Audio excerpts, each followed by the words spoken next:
வணக்கம். செய்தித்தாள், media websites எல்லாவற்றிலும் பார்த்தோமானால் எது தெரிய வருகிறது? எல்லோரும் இப்பொழுது இந்தியாவுக்கும் அமெரிக்காவுக்கும் நடுவே இருக்கிற வர்த்தகத்தில் டாரிஃபை பற்றி பேசிக் கொண்டிருக்கிறார்கள். அதாவது ஏற்றுமதி இறக்குமதி செய்வதில் கட்டணங்கள் வரிகள் எல்லாம் எப்படி இருக்கும் என்று. அமெரிக்காவுக்கும் இந்தியாவுக்கும் வர்த்தகம் சுமார் 300 வருடங்களாக நடந்து கொண்டிருக்கிறது. அதில் முதலில் சென்னையில் என்ன பொருட்கள் எல்லாம் வந்தன என்று நாம் பார்க்க வேண்டாமா? அதுதான் இன்றைய எபிசோட். வாங்க, அமெரிக்காவிலிருந்து சென்னைக்கு என்ன பொருள் எல்லாம் வந்தது, வர்த்தகம் எப்படி நடந்தது என்பதை பார்க்கலாம்.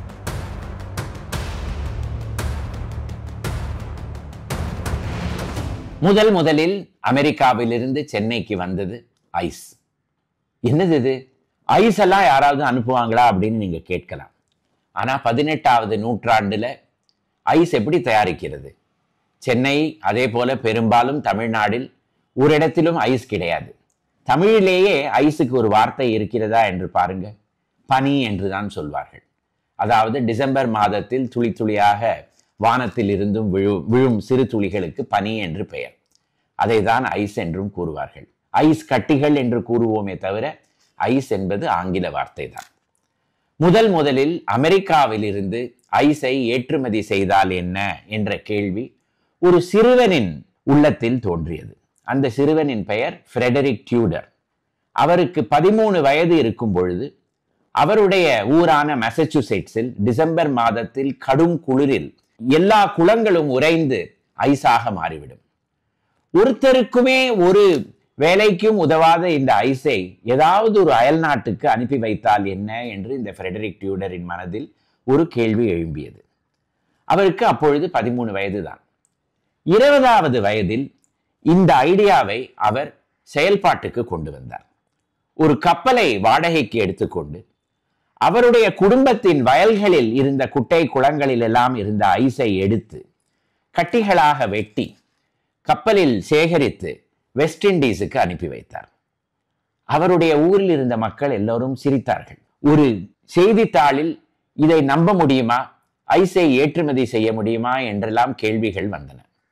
அவர்கள் கூறினபடியே வெஸ்ட் இண்டீஸ் செல்லும் வரையில் முக்கால்வசி ஐஸும் கரைந்து போய்விட்டது. ஆனால் சிறிது அளவு கிடைக்கவும் கிடைத்தது. அதை விற்று ஃப்ரெடரிக் டியூடர் லாபமும் சம்பாதித்தார். அதற்கு பிறகு அவருடைய வாழ்க்கையில் பல லாபங்கள் நஷ்டங்கள் எல்லாம் வந்தன. ஆனால் அவருடைய குறிக்கோள், அதாவது இந்த ஐஸை ஏற்றுமதி செய்வது என்பதை அவர் விடவே இல்லை.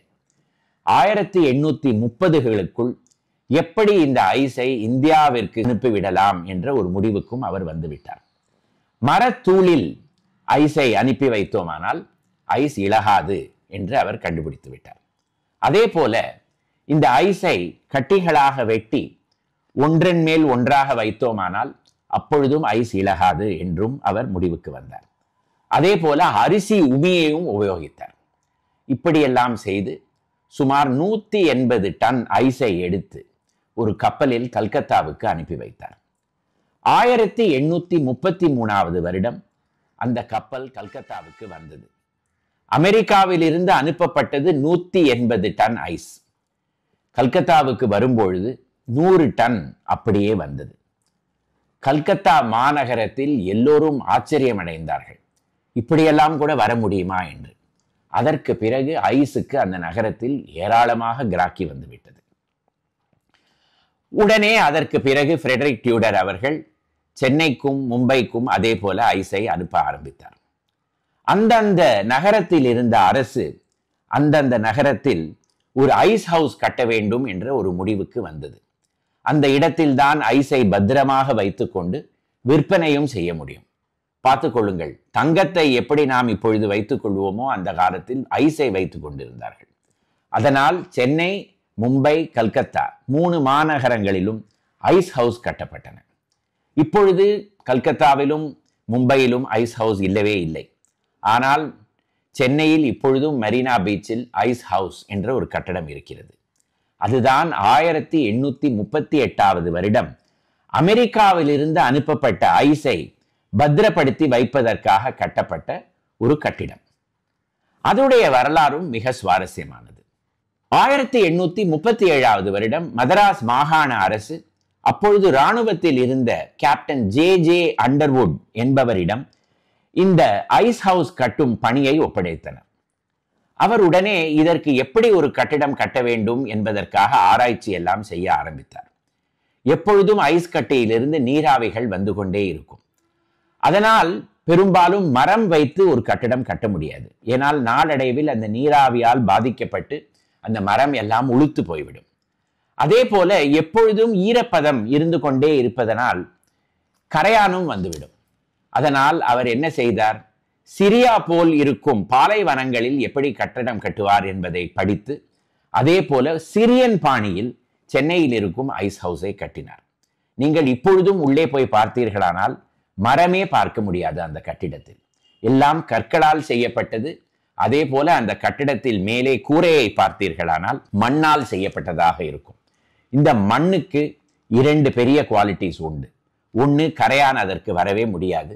மற்றொன்று, மண்ணே அந்த இடத்தை கூலாக வைத்து கொண்டிருக்கும். அதனால் ஐஸ் லேசில் இலகாது. இப்படி சென்னையில் ஐஸ் ஹவுஸ் கட்டப்பட்டது. அந்த காலத்து சென்னையில் எல்லா இடத்திலும் ஆங்கில கொடிதான் இருக்கும் என்றால் இந்த ஐஸ் ஹவுஸில் மட்டும் எப்பொழுதும் அமெரிக்கன் கொடி பறந்து கொண்டே இருக்கும். 1838 1860 வரையில் இந்த ஃப்ரெட்ரிக் டியூடர் கம்பெனியின் ஐஸ் ஏராளமாக விற்பனையானது. அவரும் அமெரிக்காவில் ஒரு பெரிய கோடீஸ்வரராக மாறிவிட்டார். பாருங்கள், எவருக்குமே உதவாத ஒரு ஐஸை எடுத்து அதை வேற ஒரு நாட்டுக்கு ஏற்றுமதி செய்து எப்படி பணம் சம்பாதித்தார் என்று. அதில் இவருக்கு செலவு என்பது என்ன என்றும் நாம் பார்க்க வேண்டும். ஐஸ் இலவசமாகவே கிடைத்தது. அதே போல அதை வைத்து பேக் செய்யும் அந்த மெட்டீரியல், அதாவது அரிசி, உமி, மரத்தூள், இதுவும் இலவசமாகவே கிடைத்தது. அதனால் அவருக்கு செலவு என்பது அந்த ஐஸை வெட்டி கப்பலில் ஏற்றுவதுதான். அந்த காலத்தில் அமெரிக்காவில் இருந்து கிளம்பும் கப்பல்கள் எல்லாம் காலியாகவே கிளம்பும். ஏனால் பல நாடுகளில் இருந்து இறக்குமதி தான் நடந்து கொண்டிருந்தது. ஆனால் ஒரு கப்பலை காலியாக அனுப்பவே முடியாது. அதன் அடித்தளங்களில் எப்பொழுதுமே ஏதாவது ஒரு வெயிட் இருந்து கொண்டே இருக்கும். அதற்கு மண்ணை தான் ரொப்புவார்கள். இந்த ஃப்ரெட்ரிக் டியூடர் என்ன செய்தார்? மண்ணுக்கு பதில் ஐஸை ரொப்பலாம் என்று அவர்களுக்கு கூறினார். அவர்களும் மகிழ்ச்சியாக அதை ஏற்றுக்கொண்டார்கள். அதனால ஷிப்மெண்ட் செலவும் இவருக்கு கிடையாது. சென்னை, கல்கத்தா, பாம்பே இந்த மாதிரி இடங்களில் ஐஸை பாதுகாப்பதற்கோ அரசாங்கமே கட்டிடம் கட்டிவிட்டது. ஒரு செலவே இல்லாமல் ஒரு வியாபாரத்தை நடத்தி அவர் நாளடைவில் பெரிய கோடீஸ்வரராக ஆகி மாறிவிட்டார். 1860களில் அமெரிக்காவில் ஒரு உட்போர் நடந்தது, அதாவது சிவில் வார் நடந்தது. அப்பொழுது ஐஸ் ஏற்றுமதி தடைப்பட்டது. சென்னை போன்ற நகரங்களில் என்ன செய்வது? அப்பொழுதுதான் இயந்திரத்தின் மூலம் ஐஸ் தயாரிப்பு இந்தியாவுக்கு வந்தது. இங்கிலாந்திலிருந்து மெஷின்கள் எல்லாம் கொண்டு வந்து இந்தியாவில் ஐஸ் தயாரிக்க ஆரம்பித்தார்கள். அதற்கு பிறகு அமெரிக்காவில் இருந்த ஐஸுக்கு தேவையே இல்லை. அந்த கம்பெனியும் மூடப்பட்டது. ஆனால் சென்னையில் இருந்த ஐஸ் ஹவுஸ் அது ஒரு காலி கட்டடமாகவே இருந்தது. அரசாங்கம் அதை என்ன செய்வது என்ற கேள்விக்கு வந்தது. கடைசியில் அந்த கட்டிடத்தை ஏலத்திற்கு விடலாம் என்ற முடிவுக்கும் வந்தார்கள். 19வது நூற்றாண்டின் கடைசி பகுதிகளில் பிலிகிரி ஐயங்கார் என்று சென்னை ஹைகோர்ட்டில் பணிபுரிந்து கொண்டிருந்த ஒரு வக்கீல் ஐஸ் ஹவுஸை தன்னுடைய இல்லமாக அரசிடமிருந்து குத்தகைக்கு எடுத்துக்கொண்டார். அதற்கு அவர் காசில் கர்னன் என்ற ஒரு புது பெயரும் வைத்தார். அந்த காலத்தில் கர்னன் என்பவர் சென்னை ஹைகோர்ட்டில் ஒரு நீதிபதியாக இருந்தார். பிலிகிரி ஐயங்கார் என்பவர் அந்த கட்டிடத்திற்கு வட்ட வடிவில் வராண்டாவெல்லாம் கட்டி, ஜன்னல்கள் எல்லாம் கட்டி அதை ஒரு இல்லமாக மாற்றிக்கொண்டார். அவருக்கு சுவாமி விவேகானந்தர் மேலே ஒரு பெரிய பக்தி உண்டு.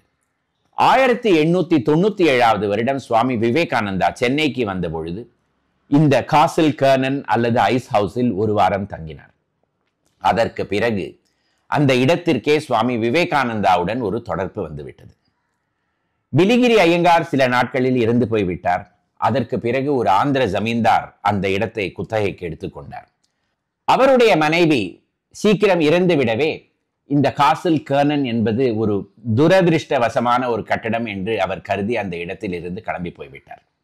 மறுபடியும் ஐஸ் ஹவுஸ் காலியாக போய்விட்டது. அரசாங்கம் இதற்கு பிறகு என்ன செய்வது என்ற ஒரு கேள்விக்கு வந்தது.